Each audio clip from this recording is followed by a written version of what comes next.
Why aren't the big news outlets covering the protests in Iran?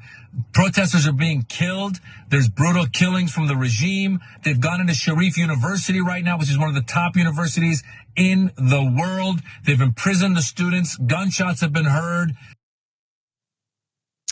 Maj Jabrani is frustrated over the fact that it doesn't seem as though there's enough attention being paid to the protests that have been taking place for several weeks in Iran.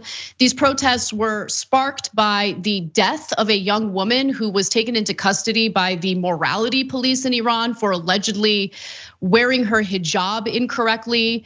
It was later discovered that she was dead. The authorities claimed that she died due to a heart attack as a 22-year-old, but witnesses say that she was severely beaten in custody and that's what led to her death. Now, while that might have been the catalyst for the unrest that's currently taking place in Iran, there's a lot more going on that is worth discussing. There had been a lot of rage brewing as a result of these antiquated religious ideas, social control, political censorship. And it's all just kind of come to a point where Iranians are not only taking to the street, they're refusing to call this a protest. They're saying, no, this is a revolution. There is no turning back. So the Ayatollah finally weighed in on this. He broke his silence today. And here's what Ali Khamenei had to say about the unrest. It's the US's fault. It's the West's fault. It's not our fault for brutalizing people, especially women. It's not our fault for engaging in the kind of disgusting political censorship and oppression that we've been engaging in. No, it's the US's fault. But there is a bit of truth to that statement, which I do want to talk about because it's more nuanced than he's wrong, the US is great, the West is great, we've done nothing wrong. The US has played a little role in this with their economic sanctions against Iran, which has completely devastated the economic stability of innocent Iranians. And this was after, of course, Donald Trump decided to rip up the Iran nuclear deal, which Iran had agreed to, had been following. They had completely stopped developing their nuclear program. There were safeguards in place to make sure that they were following through on their promises. But of course, Trump came in, ripped that up. And what do you think Iran's gonna do? They're gonna go back to developing their nuclear program. And so the sanctions have devastated people there, and it happened just before COVID. And as we all know, COVID has been an economic disaster for most countries. So it's just been one issue compounding after another, after another.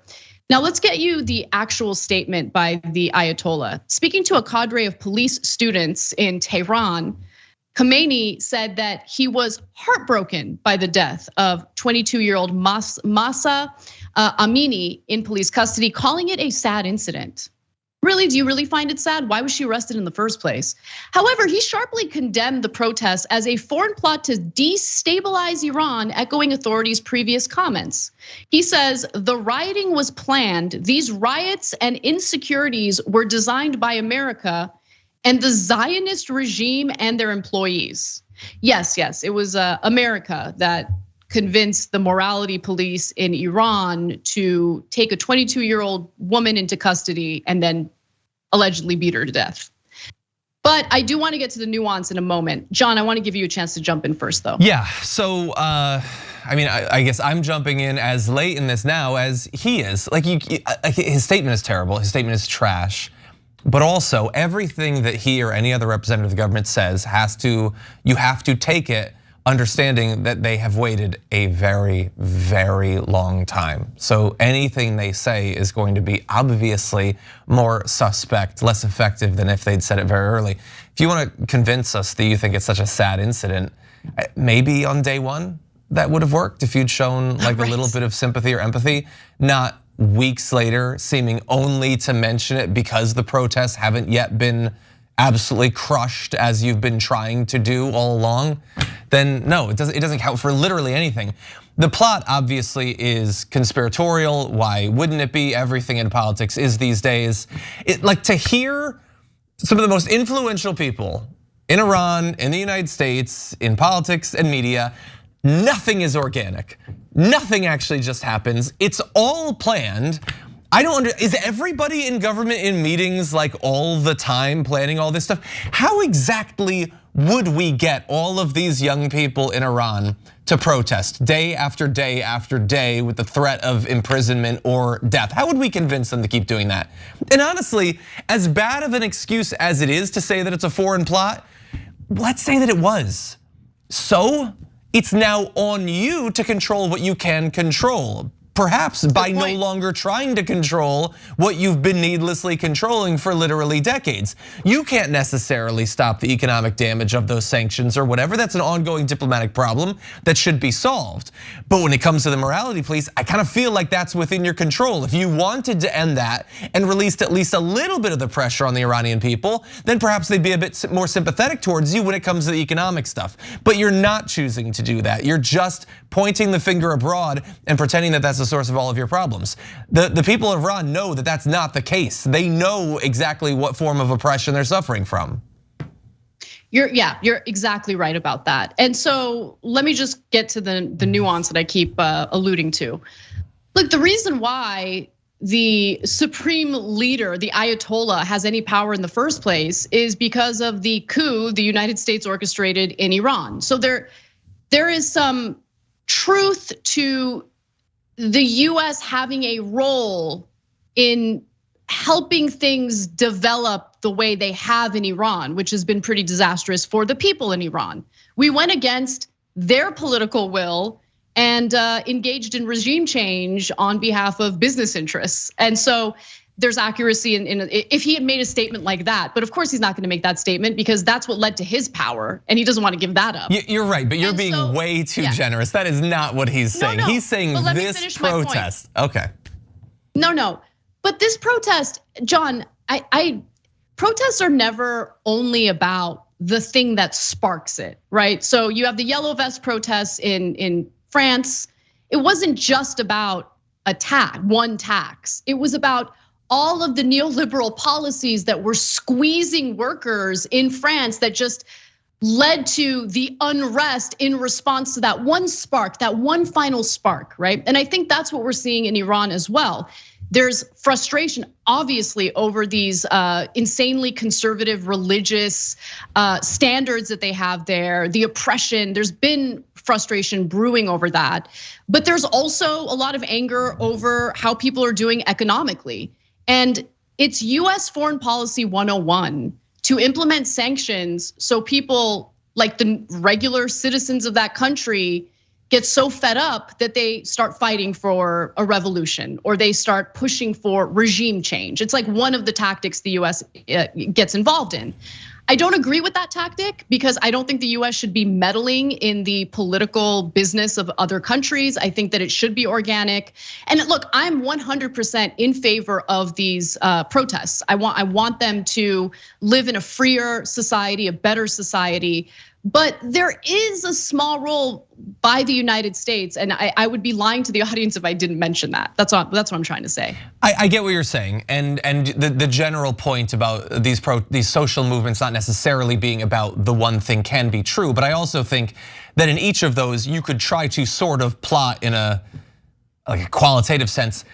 Yeah, but how significant is the initial spark? Like, this isn't just about her death, perhaps, as tragic as it is, but about the system of social and cultural control. That doesn't necessarily encapsulate all of the concerns, clearly, like if you listen to the protesters, it doesn't. But it's also more than enough by itself. If that was the only thing, I think that that's enough to generate a social movement like this. And yeah, and like again, he's not making the point that like this is the obvious end result of decades of American foreign. Like you're making a nuanced point that's based in history and makes sense.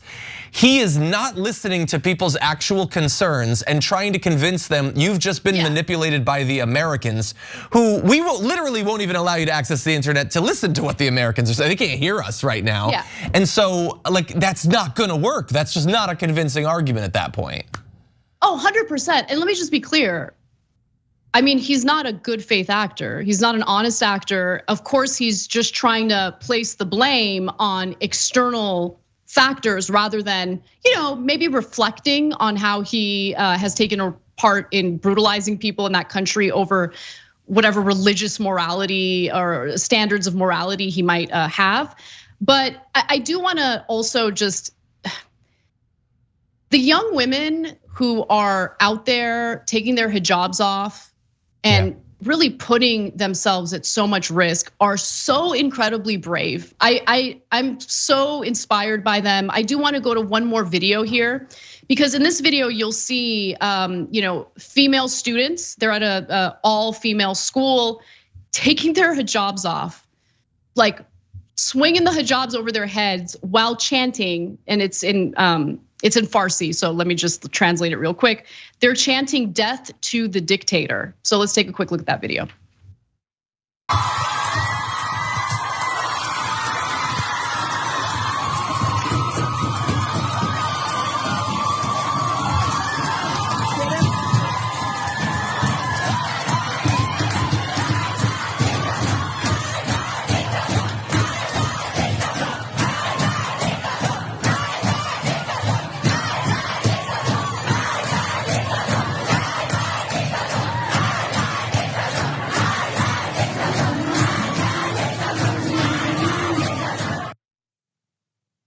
It's just incredible. And I mean, thousands of people have already been arrested for taking part in these demonstrations.